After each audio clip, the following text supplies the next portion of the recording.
I don't know why I've had like a series of Brits on the podcast recently. I just had a poet from London, and then I had a friend from Brighton down there in the South, and I was just like, how do I have like four Brits in a row coming on the podcast? But Have you been to Britain? when I was younger, yes, I went to London as a kid with my parents, and then Edinburgh. So I was like 13 at the time, but like, Okay. yeah, I remember at the time there was like a mad cow disease was going around in the news, and my mother was Oh freaking out gosh. about like, oh, don't eat any Yeah. meat when you're traveling. Don't eat any meat when you're traveling. That's like my Oh. biggest memory. That and like the castles. And it was August in London, so it was pretty Right. pretty hot compared to where I Yeah. grew up over here in the States. But But I married an American, so I've been many there times. you go. Yeah, and you have a trip coming up here for that Edgar Award. Oh yeah, gosh, yeah. It's only a couple of weeks. Yeah, I can't believe how close it is. Yeah, well, that's great, man. That's fantastic. That's I mean, that's exciting, right? Like you're even I guess even if Yeah, you yeah. don't get it, right? I mean, even though you deserve to get it, right? Like Thank you. it's just fun to go over there and be in the mix of it all, get that recognition. Yeah, yeah. I'm very excited to, to be over there and just to be, in the Marriott Hotel and with all those authors, and it's a dream come true. I think I knew when I was writing it at the back of my mind, would this get nominated for an Edgar? Because I've written previous books, but they were slightly smaller academic books, so none had ever quite made it to kind of Edgar levels, whereas this one thankfully generated quite a lot of buzz. So I was looking up stuff. I didn't. There were a lot of Stephen Powell's when I was researching and digging in here to write this intro. Yeah, it's strange. I kept seeing these Stephen Powell's. There was like a Stephen D. Powell. I was like, that's not him. And then there was like another Stephen Powell that was like an American guy. I was like, that's not him. it's not. There's one in Utah who I think was involved in various kind of kidnappings, and I think there was an Amazon documentary about him. A very strange Stephen Powell. Unfortunately, I made the mistake. I made the mistake of setting up a Google alert on my name, and I've been inundated with stories of rapists, murderers, swindlers. It's good content though, right? Yeah, yeah. Yeah, No, I I just mean it's a really common name. In fact, there's a cancer specialist at the university I work at. There's a Dr. Stephen Powell, and occasionally get calls from people. Apparently, he's quite renowned in his field, so I occasionally get calls from people asking about chemotherapy and all this sorts of thing. And I'm just like, I'm sorry, I'm nowhere near clever enough or qualified to help you.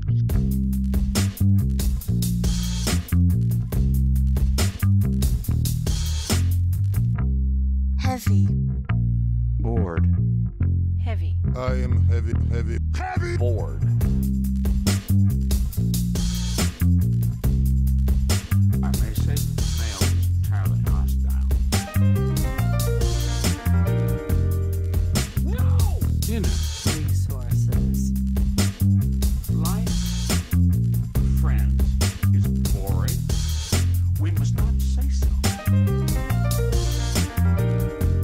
This is Andrew Wittstadt, and you are listening to Heavy Board, and we're recording this on April 18th, 2024. My guest today is the author Stephen Powell, one of the leading scholars of American crime fiction in the English-speaking world. A member of the Crime Writers Association and an honorary fellow in the English department at the University of Liverpool, Stephen has written and edited several books, including James Ellroy, Demon Dog of Crime Fiction, 100 American Crime Writers, The Big Somewhere, Essays on James Ellroy's Noir World, and Conversations with James Ellroy, among others, as well as several chapters and essays in scholarly anthologies about crime fiction and noir. And his latest book is Changing the Game Yet Again, a comprehensive biography of the main figure in all of Stephen's work, the great American crime writer James Ellroy, entitled Love Me Fierce in Danger, The Life of James Ellroy, available now from Bloomsbury, and, of course, is linked in the description of this episode, listeners.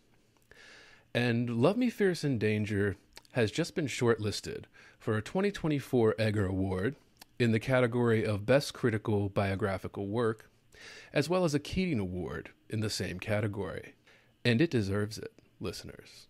Love Me Fierce in Danger has been called a masterpiece of literary biography by David Peace, and praised by Mark Sanderson in the Times as having all the pace and twists and shock of a good crime novel.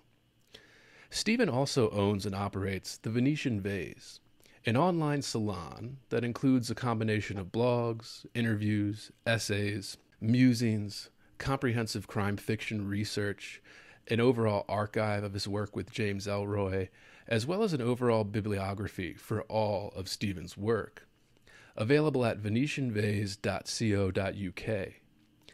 He owns and operates a podcast titled Highbrow Lowbrow with his co-host Dan Slattery, and has recently launched a YouTube channel called Ellroy Reader, where Stephen reads, reviews, and discusses novels and other works of fiction. I first came across Stephen and his work when he began popping into my Twitter feed, his latest book on Ellroy gaining some much-deserved attention from all the various podcasts and websites and magazines in the crime fiction and noir world. His impressive contributions drawing the interest of crime fiction lovers all over the planet. And I asked Stephen on today to be given the heavy board treatment, going into his work on Ellroy and other crime writers, but also his own life and techniques as a writer of fiction and nonfiction, scholarly and pop. And I'm thrilled to bring his particular flavor of writing, reading, and comprehensive study to all of you out there. Stephen, thank you so much for coming on. Hello, Andrew. Thank you for inviting me on. It's a real pleasure. Yeah, my pleasure to have you here. Looking forward to this. Me too. I always like to start this off with kind of more personal questions about the writer themselves. When I say, what was your childhood like? You know, how did you grow up? Where? And then to kind of gear that towards something, how did that lead you towards reading and writing? Well, my childhood was mostly happy. I have very fond memories of my father. He was a cell operator at a chemical plant. And he didn't have much schooling, but he was a great autodidact. And he introduced me to novels at a very early age. So at the ages of, say, 11 or 12, I was reading Ian Fleming's James Bond novels and Bernard Cornwell's Sharp novels. Anything with a sense of adventure, anything with a sense of otherness. You know, I grew up in a small town, Chester, in the UK, it's quite beautiful. It's an old Roman town, but it's also extremely dull. There's not much going on. So I love a good story. I love a good journey in fiction and in fact, and I love to be taken somewhere and to escape into the realms of the imagination. And that's what I found authors did to me. James Ellroy came a bit later. I was reading a lot of authors before I got to Ellroy. I got to him about 16, but by that age I'd gone through quite a few.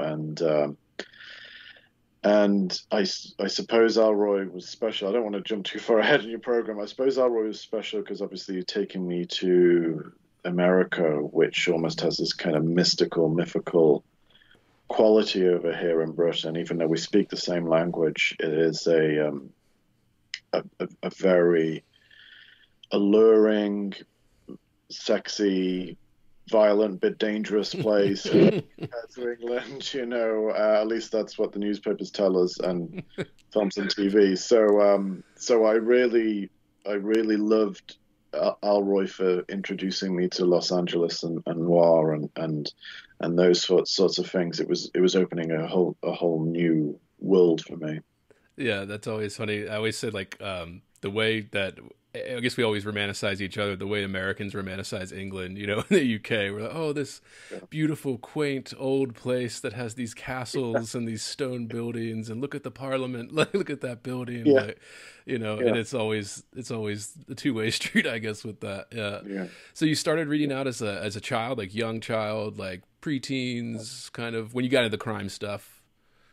Yeah, I can't remember the exact age. I know it was very, very young, and I know my dad introduced me to basically novels. I didn't read that much kind of children's literature. I just read his books. I would raid his shelves, and it was the age, really. I mean, my dad grew up in that kind of post-war paperback boom, and he just loved a good novel. So I would just raid his shelves, and then we'd talk about the books. And like me, he was a bit of a dreamer. He hadn't had much chance to travel, and he hadn't had a breakout career. He didn't really like his job, so he had the same kind of slightly romantic attachment to a good story and to a good fantasy, with a small f, because he didn't actually like speculative fiction. He preferred a better grounding in reality. But yeah, I think writers are born dreamers, and readers and writers, we just share that love of what Ellroy might call the wonder, Right. just magical otherness, that there's just something really great out there that you need to explore through adventure or just travel or of some kind. Absolutely. And it's always like you said, I always like the next one I like to go into usually is what were some of the first writers you were enamored with, or like kind of your go-to inspiration. You said Fleming. Like I'm running a series on doing some of the James Bond books here with a fellow Brit over there, and it's always interesting going through kind of Fleming stuff with his, like, just how I say, like, the early crime guys, especially, American or British, they were enamored with these kind of, I always say, like, the kind of modernist writers, like the Hemingway and these kind of writers that just, the prose is incredibly clean. It's incredibly to the point and actually quite literary. Crime always gets a bad rap for, oh, that's crime stuff, but it's like, no, like, read this stuff. Like, it is incredible.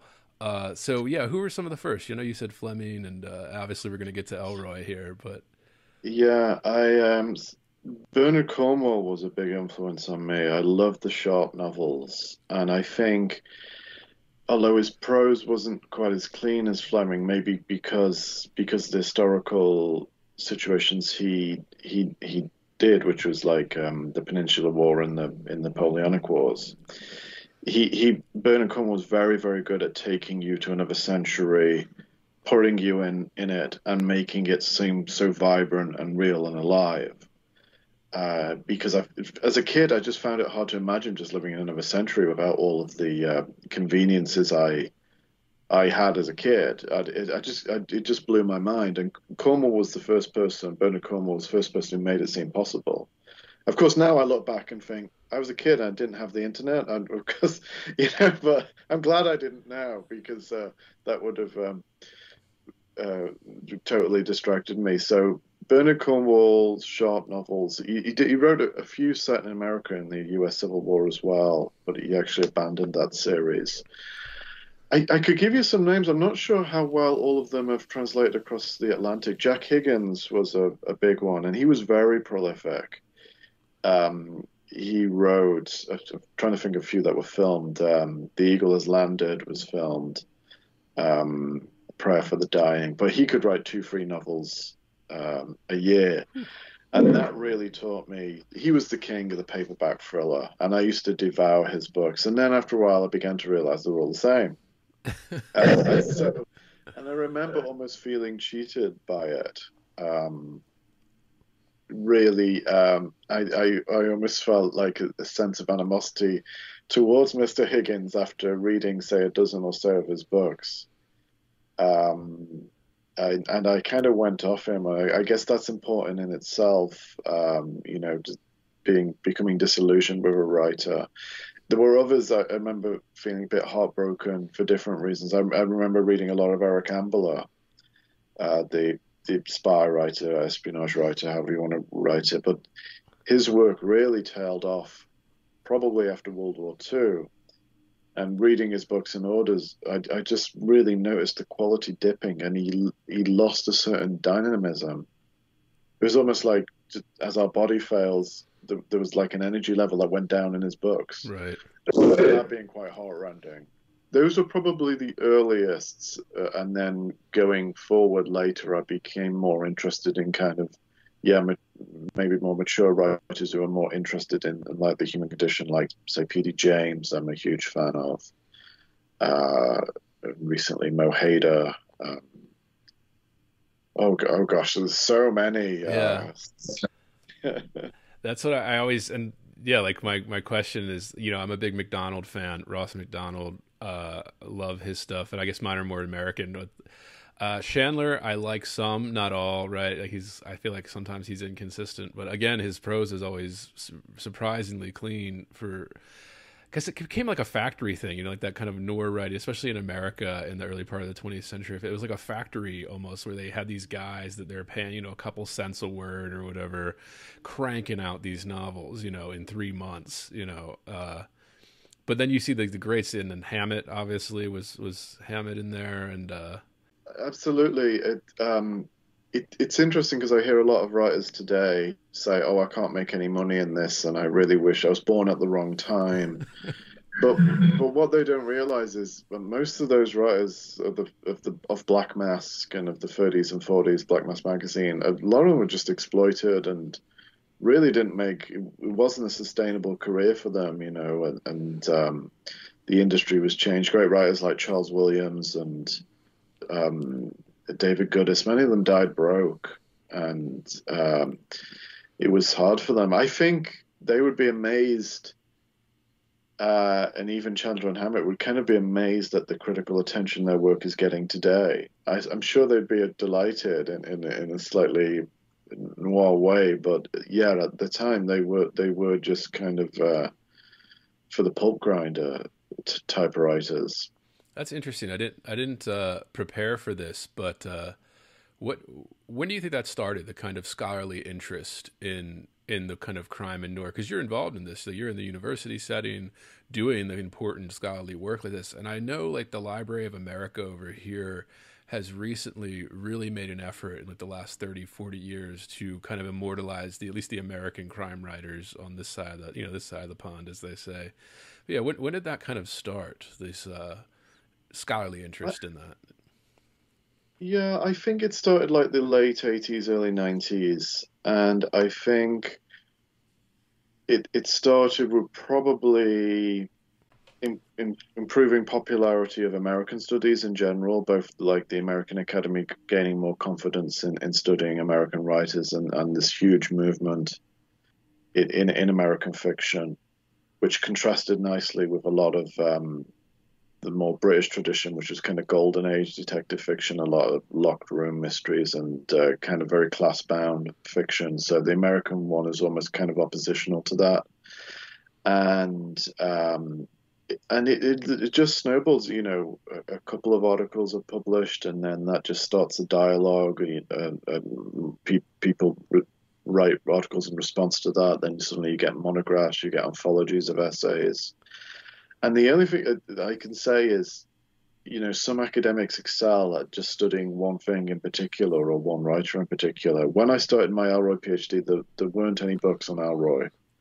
Then in like my first year, a book came out by Peter Wolf called Like Hot Knives to the Brain, which was a fairly decent scholarly book on him. And then there was another one by a German academic, a wonderful woman called Anna Pfluger, and that was James Ellroy and the Novel of Obsession.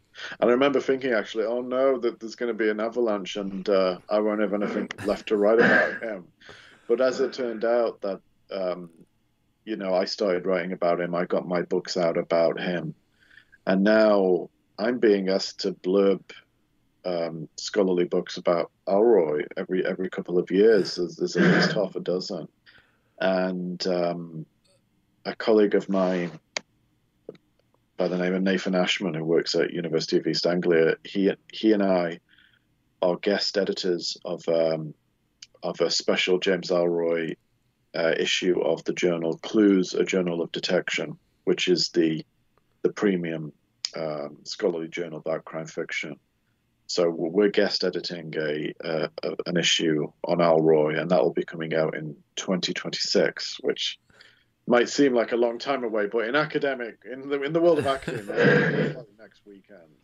So we're working hard on that, and we're just really excited, and we're finding that it's easier now. Publishers will listen to you if you come to them with really good scholarly subject in the crime fiction field. And yeah, it's been the last 30 years or so that it's just opened up. Yeah, I'm curious your thoughts on this. With like, I as I said, I love Ross McDonald on the American side, and I guess you mentioned, yeah, these kind of mystery books and things, and kind of the Conan Doyle style with these detective or detective going through.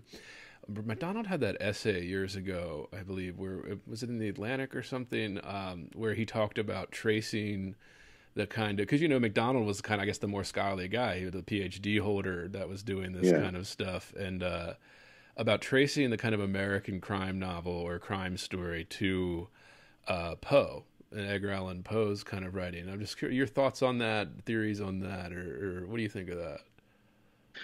Well, I mean, I think McDonald's view is perfectly valid in as far as it goes, and Margaret Miller as well was a great thinker. I think the problem with, if you try to find the genesis of crime fiction and you put one starting point, someone's always going to find something before that. I mean, I've noticed critics even trace crime fiction like back to biblical writing, canonical books of the Bible, and the arguments they've set forth, like certain, like, or even just the disciples using tradecraft to keep the Last Supper a secret, or something like that. All of stories, mysteries in the Book of Daniel, and those sorts of things are really, really interesting. Of course, very few writers. Well, maybe it's different now because it's a commercial proposition, but very few writers actually think, I'm going to write a book in this particular literary movement. They have their influences, of course, but most writers just have a story they want to tell, and as it happens, it tends to fit into a certain genre. But I mean, obviously, there are masters of the genre that we revere, and I mean, I think Poe is one of them, and in a sense, similar things were happening in Britain at the time with like the Penny Dreadfuls, but also in a literary perspective, Dickens is often regarded as one of the all-time great mystery writers. Yeah, that's very interesting. I'm a big Dickens fan too, and I think of the writers from that era, Dickens stuff kind of tends to hold up the best. Reading it 200 years later, you're like, oh wow, it's still, the jokes still work, like all of that, and the mysteries and all that. That's very interesting. Yeah, I guess it's hard to determine. Yeah, and that's part of the fun of scholarship is like, kind of where did this come from? Who did it first? How did it snowball into over thousands of years? And very interesting to think about. Yeah. But all right, yeah, that's very good. So we got Stephen Powell coming in, young kid reading some novels, and then turning into when did you start getting into the scholarly side? Was it college or? Yeah, well, so I did an English degree, and in the UK you usually just pick a subject and you do a degree on that thing. It's like different in America when you do a couple of years and then you major in something. And then it happens, there's an American to blame for this. I met my wife. My wife Diane is from Detroit, and I met her at the University of Liverpool, and she said she knew I was obsessed with James Ellroy. And I didn't think I could do a PhD on him because there was no scholarly writing on him. He was even younger then. He would have been in his late 50s, I suppose. Or he was still writing. It takes time, and of course this prejudice. Most writers who are having articles written about them, scholarly articles, are usually dead. Right. So I said, I really don't know if I can do one on Ellroy, but her encouragement and a wonderful professor at the University of Liverpool, Professor David Seed, he was very keen on the idea. He said, I think Ellroy would be a marvelous writer to write about. And So I started, and I remember in my first year, I remember thinking, I really wouldn't it be great if out of all this PhD stuff, if I actually got to meet the man. I think that was probably my only ambition, to know him on any personal level, to meet him, maybe have a real one-to-one with him. Little did I know that not only would I get to meet him, I'd get to write his biography. I'd spend hundreds of hours talking to him. But again, that's a bit further down the road. Yeah. So when you were doing your PhD on it, were like, was this the early aughts? Let's see. Yeah. I actually did my first two books were published before I finished my PhD. I had to take a break. So they were published in 2012, and I think I finally graduated in 2015. The years kind of merge into Oh one. yes. Yeah, and actually James Ellroy, Demon Dog of Crime Fiction, which was published by Palgrave, that was my monograph. That started as my PhD, and I rewrote it to kind of monograph specifications. I kind of rewrote the arguments in it a bit more. I mean, the basic argument in my PhD, which I thought was kind of revolutionary. I'm not sure if it is really, but I was very much interested in Ellroy's demon dog persona, and I very much wanted to argue that it's not just about him howling in bookshops and just being a bit outrageous and being a bit right wing and telling very blackly comic jokes and that sort of thing. I really feel, I use the present tense because I still think it's valid, it is that the demon dog persona was in itself a kind of narrative device, and that the demon dog is both on the page, but he could use it externally, through his many media appearances. And it was very, very finely honed, a persona. And I tried to trace the honing of that persona as much as I could.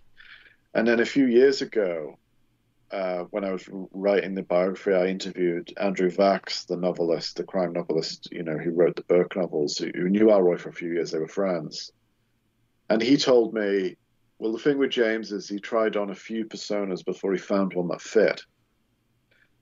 And that really opened my eyes to it, because I felt like, well, we know him as the demon dog. We have this very specific view of Ellroy. He's got a completely unique look. His physiognomy is completely unique. His voice, his cadence, his jokes are almost completely unique. Wouldn't it have been interesting if he'd have chosen something else other than that? Or if he, if he tried to be more like Tom Wolfe or something? That really would have been fascinating. I think American literary history of the past 20 years would have been very different if he'd have chosen a different persona. That's so interesting. I just had a conversation with someone for this podcast that was about artists and their personas, and this kind of Bret Easton Ellis, the American writer, has talked about this, where he said there was the real him, and then there was kind of this media version of him, and then you can lean into it, you can lean out of it, you can create your own, you can reinvent that persona. A lot of artists do that and throughout time.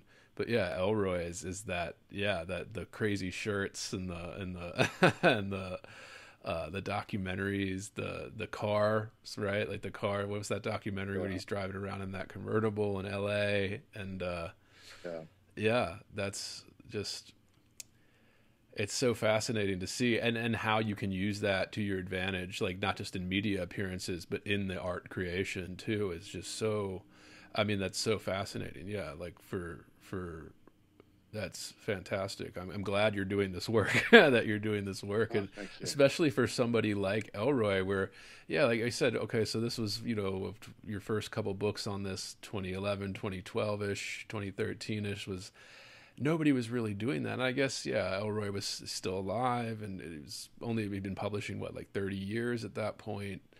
And, to take that on is just fantastic. Yeah. What, how did you first discover Ellroy? You mentioned a little bit about this being kind of a young kid and just this, getting those big doorstop novels of his, the details, the twists, the turns, the kind of, what got you into Ellroy? How did you first discover it? And then what made you fall in love with his work? I first discovered him. My first Ellroy book was American Tabloid, so I started pretty big and pretty kind of late career. What was then late career? Because I was 16. I was on holiday on the south coast of England, a little place called Bournemouth, seaside resort. I was just in a bookshop, and the cover of American Tabloid, it was an artist's rendition of the Kennedy Cavalcade in Dallas, November 1963. And it was a striking image, so I picked up the book, I bought it, didn't know who James Ellroy was, and just read a few pages, and I was hooked. The violence, the story started right away. There's an immediacy to it that really impressed me. Like he had a great confidence in pushing you into the maelstrom of events. So and the book itself, that one was designed as like the inside scoop of the Kennedy assassination, which again took a lot of confidence because this being the mid-90s, we'd already had Oliver Stone's JFK, and it's a subject that everybody's got an opinion on, whether you're a lone gunman or you're conspiracy theory, which conspiracy theory. But it really felt so vivid and plausible to me that I almost felt like I was in America in 1963. That's what the best authors do. They take you somewhere. So naturally, I had to go out then and devour everything else I could find about this James Ellroy. And again, this was slightly pre-internet. So I was just looking up newspaper articles. I was looking at newspaper articles. I just had the author photograph of this rather severe-looking bald man with this very intense stare and this obsessiveness in these author images. And I think in a way that you feed off that. I fed off his energy. The books have this remarkable energy to them. And I remember finishing books like White Jazz and being literally breathless, like I'd just been on this just been joyriding in a car or something, and I'd just had this big adrenaline rush, which we don't necessarily associate with sitting in an armchair and reading a paperback novel, but remarkably, it had given me this huge rush. So it was an obsession. And it just spiraled. When I was working on Ellroy from a scholarly perspective, I think there was something at the back of my mind that felt like I'm either going to write the biography or I'm going to co-write it. I don't know, because I was collecting kind of just arcane memorabilia or just details about his life, any tiny minute detail I could find. And obviously a lot of that wasn't really relevant to a thesis, which is an academic argument. Theses are not full of factoids. They're full of literary movement and discussion and critiques and that sort of stuff. But at the same time, I was just creating this huge inventory of facts, dates, times, places, mapping where he was. I mean, I was almost stalking the guy. I knew that was going to come in handy. I probably knew that if I found out as much as I could about his movements and what he thought on any particular subject on any day and how that would change over the time, that is essentially, I think I probably knew at the back of my mind that maybe this biography was going to happen. And it was just like spiraling, like it was just, you were 16, get that first novel, and then it was just seeking out everything that was on, everything he'd published. And I guess, that time it was the American Underworld trilogy was fully out, all of that, and you could just go 1, 2, 3, bang him out. But sorry, go on. No, yeah, well, I mean, so I started, so American Tabloid was first, and I read all of the Los Angeles Quartet. I remember the first one that the first time he published a new book and I'd had this obsession with him was the Colt 6000. I can remember queuing up outside Waterstones very early in the morning. Waterstones is the big UK bookseller, to buy that book. I mean, he wasn't even there, but the queues, that was his biggest hardback bestseller, still is, that he was really hitting fever pitch then. And then I remember going back and reading his very first novels because he really hit the big time with the Black Dahlia in 1987, his seventh novel. And then I read the six he'd written prior to that. And I remember feeling maybe just a tad disappointed with them, only because they weren't extraordinary. They were just very, very, very good.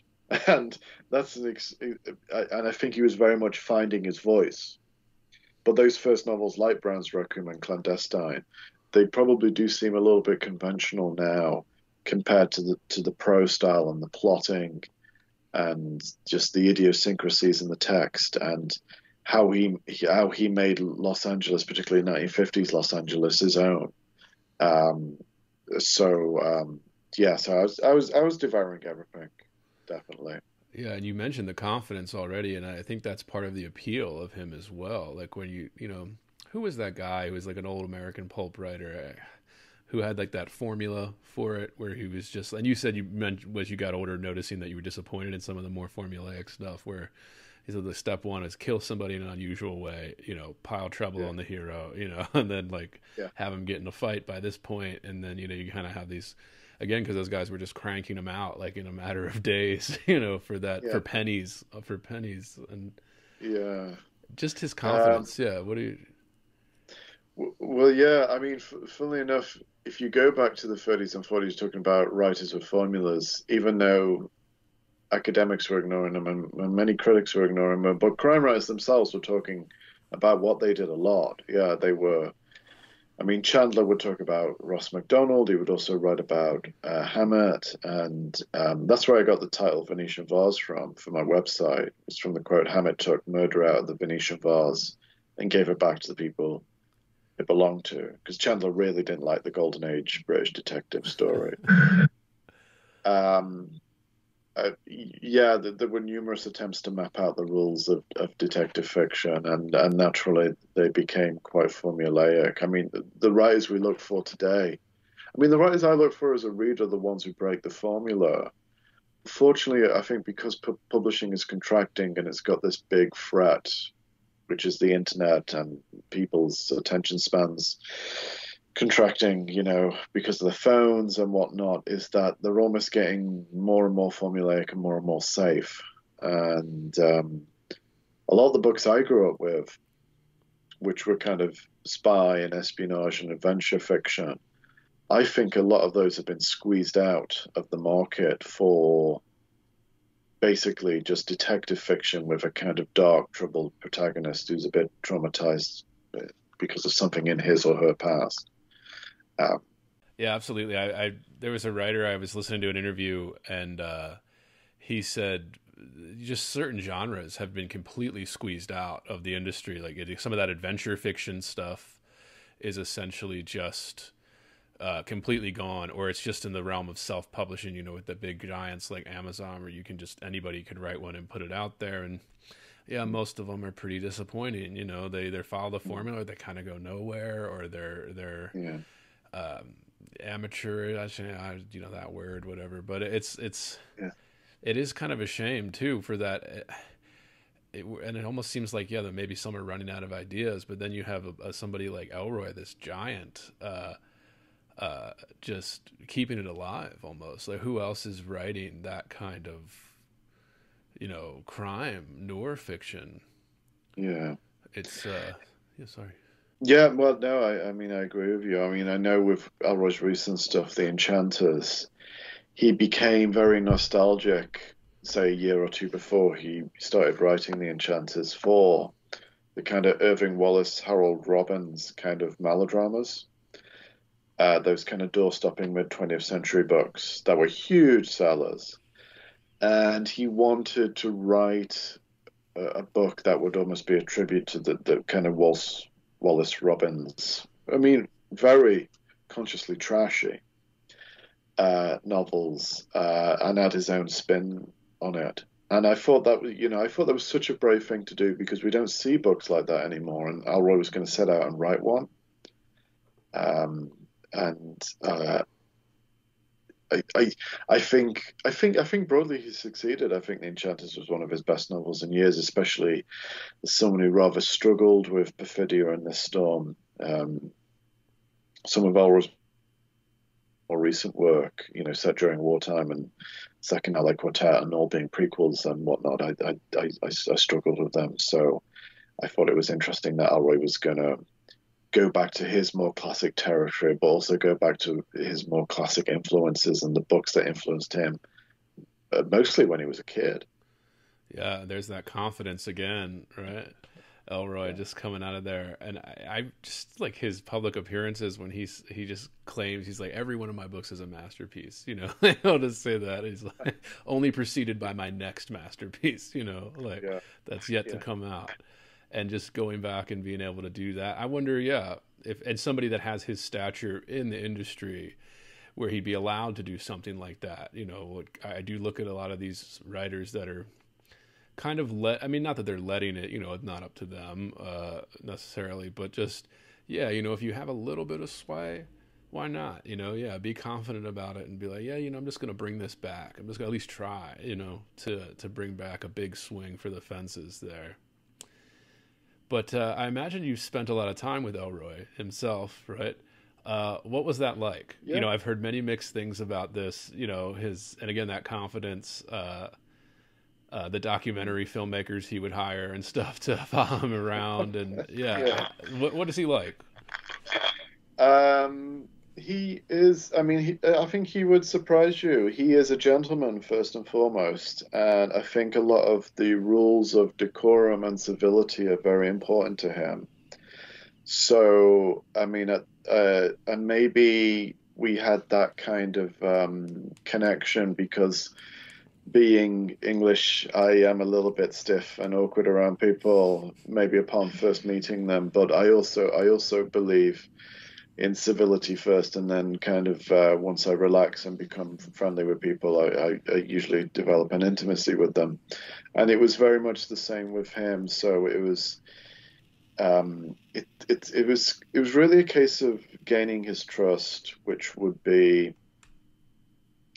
obviously letting him do the speaking. You're doing 8% speaking because he's the more important person. I'm under no illusion otherwise. But letting him talk, letting him lead the conversation, and because one of the great things I think I'd done was that I'd studied every printed interview with him, so I'd seen journalists hack him off, either talking too much or getting too opinionated or going off subject. So what I did was very much let him lead and just let him talk. It wasn't that difficult. He's a great raconteur. He loves a good story, loves a good joke. And when I've got a friend who's a conflict journalist. He's South African, and he told me, because he's done a lot of very difficult interviews with kind of traumatized victims of war zones. And he said, doing an interview is so easy, you're just silent. You don't have to say anything, because people hate silence. So they will fill that silence for you. It's a simplification, but I would just ask leading questions, let him do the talking, and it was all fine. There were some tense moments, because when you're dealing with somebody's trauma, you don't want to say anything that even has a whiff of judgmentalism about it or being insensitive. And it all depends on the prejudices of that particular person. Some people don't like to talk about past relationships. Ellroy loved to talk about past relationships. He was less keen on talking about his mother. That seemed to be a big wall for him. And he'd built up all manner of defenses, all of which were quite charming in their way. I think 90% of charm is evasion. And he just built up these evasive techniques. And I just respected that. But occasionally I'd hear him say something. He'd think of a piece of music that his mother liked, for instance, and then I would just let him lead on that, because you didn't know where it might go. It might go somewhere really good. I would, you don't want to ask anything too inflammatory, like, oh, when did you last see your mother, or what was your last memory of your mother, that would be far too direct. So it was good. We had a good relationship. We made each other laugh. I mean, he made me laugh more, but I made him laugh a few times, which I'm very proud of. Yeah, it's interesting. My father-in-law is a retired DC cop here in America, Oh, and he always said that. He said, the trick to interviewing interrogation is just don't say anything. He's like, they'll just incriminate themselves. He's like, you just let them keep talking, and it'll give you all the answers, that you're looking for. yeah, But I wonder, since absolutely. you said this kind of like you had this idea and this kind of more academic theory, but obviously it turns out to be, I think, more true, right? Like this kind of about his persona. Like, do you think that helped you in terms of going in there? And did you do it like journalistic style, just tape recorder on the table, talking, or? Yeah, all the conversations were recorded. I mean, a lot of this was at the height of lockdown, so it was by phone. And then I persuaded him finally to do Zoom, and but obviously I've met him. I've spent time with him in person. Um, Probably the hairiest moment was, and this is all a matter of record now, but one of Ellroy's ex-partners, a woman by the name of Erica Schickel, wrote a memoir called The Big Hurt about it was about her life, but it was also about her relationship with James Ellroy. This was after his second divorce in the late noughties. Now the relationship had been tempestuous, it had been passionate. And I'd interviewed Erica, and Ellroy didn't have a problem with me interviewing Erica. He was keen for me to interview everyone. And I like Erica a lot. I think she's a marvelous woman. And but Ellroy naturally didn't want to read this memoir, which he thought was just going to be a kiss and tell. So I read it for him. I read it, and I went into a meeting with him and had to tell him everything that was in it. And that was a bit nerve-wracking, as you can imagine. And it was also quite funny because it was, I think, about halfway through the interview of me explaining everything that was in this book that Erica had written, Ellroy began to look at me as if I was Erica. And it was like we were having this couple's tiff. And he was just like, no, that's not true. And, no, I never said that. It's like, how could you think that? And I was just, oh my gosh, it was tense. But at the end, he was totally disarming. And he took it all quite well, considering it kind of been an easy conversation for him to have. And he just flashed this brilliant smile and said, oh, you never have to worry about telling me anything, Steve. And he was quite disarming about it. So that was That's great. Yeah, I mean, I'm glad that you recorded all this too with your kind of your transcripts and all that, and put it out with this, because it is, even if it's not like a bestseller or anything. I mean, you just think 50, 100 years from now, how many writers do we actually have that intimate transcript with? It's just, you're doing yeah. God's work over there, Steve. Thank you, thank you, thank Uh, you. and getting to your book here, yeah. Again, listeners, linked in the description. Pick up a copy. Uh, what was the process like for you writing such a comprehensive, biography like this? And how did that affect you?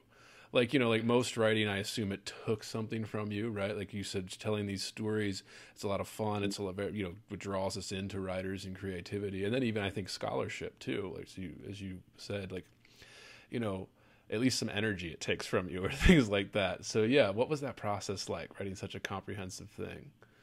Well, I mean, the process existed on many levels. So, like, there would be the conversations with Alroy, which were regular and which were updates often from me about what I've been doing, but also him filling out chapters of his life and talking about things.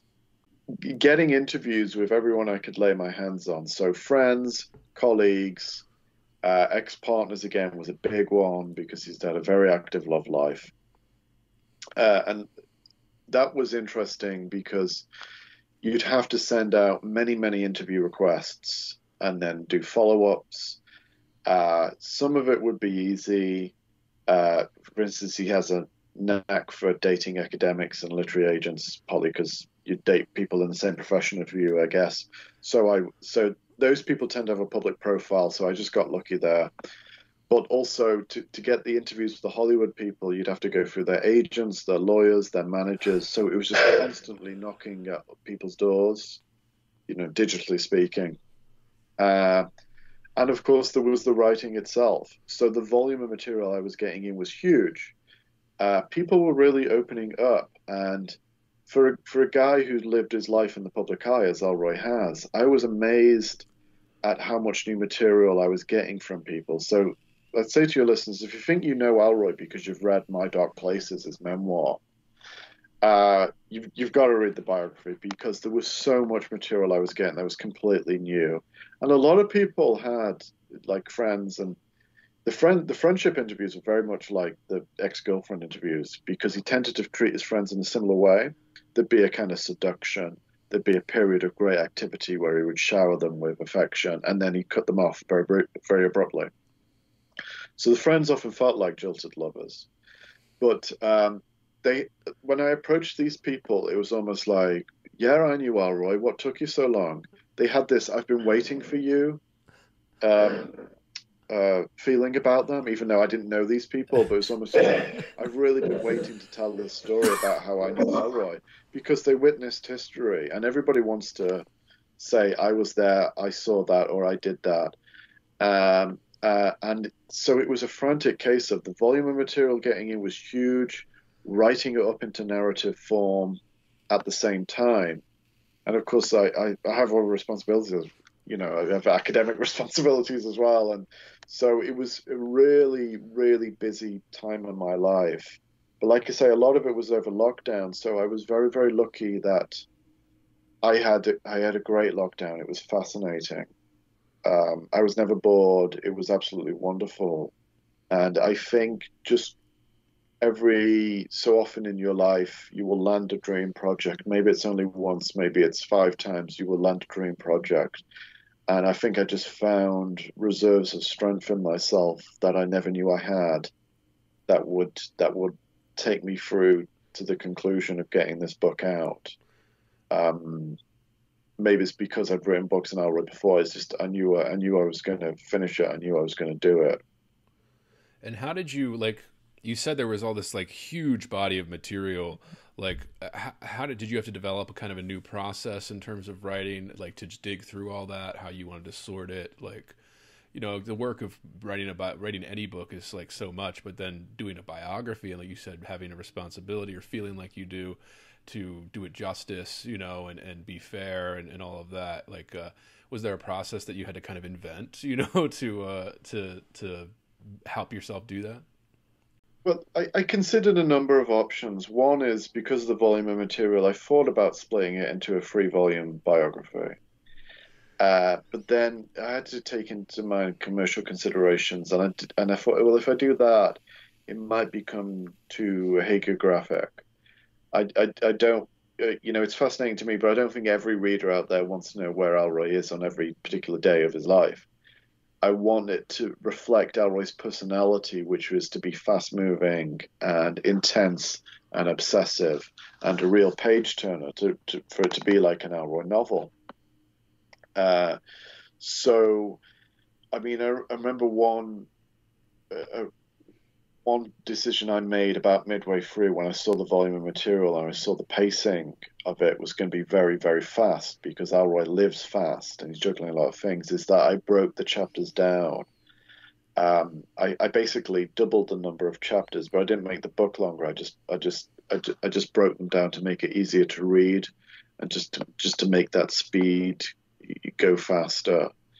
I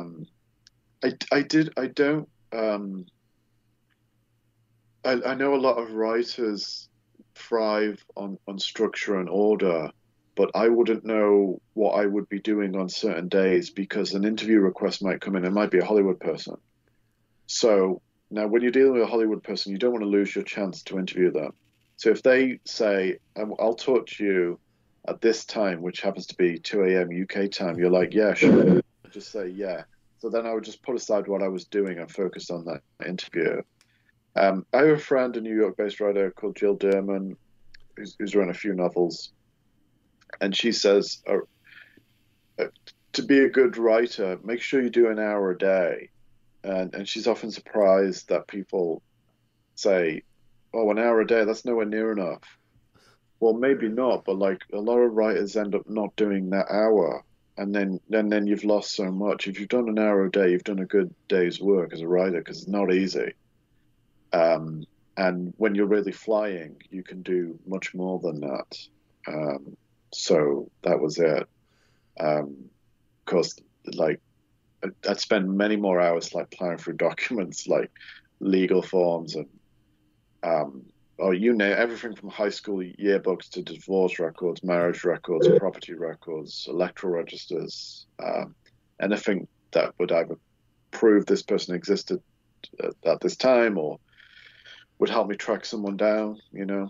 It's great to hear. And I like how you said that it wasn't so much that you created these rules or anything. It was just kind of, you were flowing with it. And I think it shows in the final product too, you know, like how the flows into each section, and you kind of get this fast pace from a biography, you know, like it's just, I'm always fascinated by writers' methods. So that's why I'm always asking, and this is kind of a writing podcast. We like to listeners like to know that stuff here. So yeah, very cool. And it shows. Yeah. The title, very good title for that. Yeah. Where did you get that? How did it come from? How did it come about? Well, Love Me Fierce and Danger is the last line of Ellroy's novel, White Jazz. And that was one that left me particularly breathless. And I remember that last line in particular always just hit me in the heart. And it just grabbed me. And it's a funny one. And I'd thought about it being the title of the biography when I first started. And I was like, and then I got a bit put off. I was like, no, it's a bit long. And I just had a working title like James Ellroy, the biography. And one day James says to me, "Oh, Steve, that's too flat." And he wanted to call it something called like The Night Runner, after an old film noir called The Night Runner he's very fond of. And then he's like, and then he was saying things like running, the night running man, or run is a strong verb, Steve. Have you thought about run? He kept hitting on this word running. So I said, James, why don't I just call it Love Me Fierce and Danger? And he's like, "Oh, that's amazing. That's fabulous." I was like, "What was that about running?" He's like, No, forget running. Scrap running. No, Love Me Fierce and Danger is the title. And he sent me a case of Johnny Walker whiskey. He was so thrilled. He doesn't drink. He's an alcoholic, so he can't drink. And he said, this is stuff I would drink if I could. He was absolutely thrilled with that title. Yeah. I love that he was had a little bit of an input in that too. I love that. That's great. Yeah. Fantastic.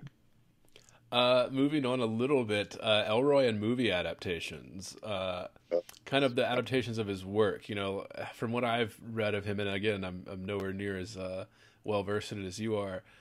He seems to not like any of them, you know, and just kind of your idea of why do you think that is, or at least why do his books, they again, maybe because they're so big, but like, why do they never seem to translate well into film projects, at least to his liking? Or Oh, excellent question. Well, with LA Confidential, it's slightly odd because that's the version that almost everybody likes. You know, it's considered a critic's darling of a film and one of the great neo-noir films, but Ellroy doesn't like it. Hey, would you believe there's still an extra hour of conversation left? Well, there is. And if you want to hear the full, uncensored episode, you need to subscribe at patreon.com/heavyboard, where you will receive full, uncensored episodes like this without any interruptions, ads, or anything else. And that's for subscribers only at patreon.com/heavyboard. So, what are you waiting for? Stop sitting on the sidelines. Subscribe today and join the conversation.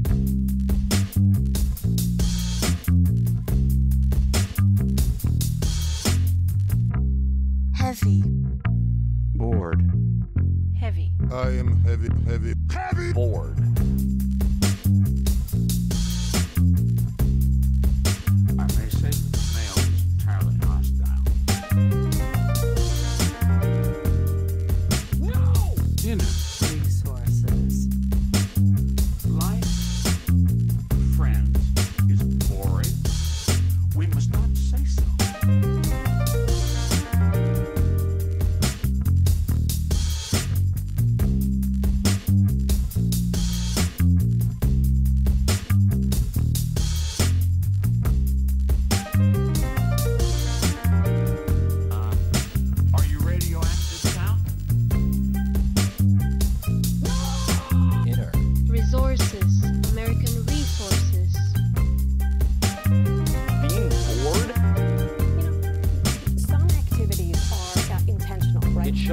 such a lack of gratitude for life. Bored. I aspire to boredom, I should say. Bored. Heavy. I am heavy. Bored. Has you the night sweats and the day sweats, pal? Pal, I do.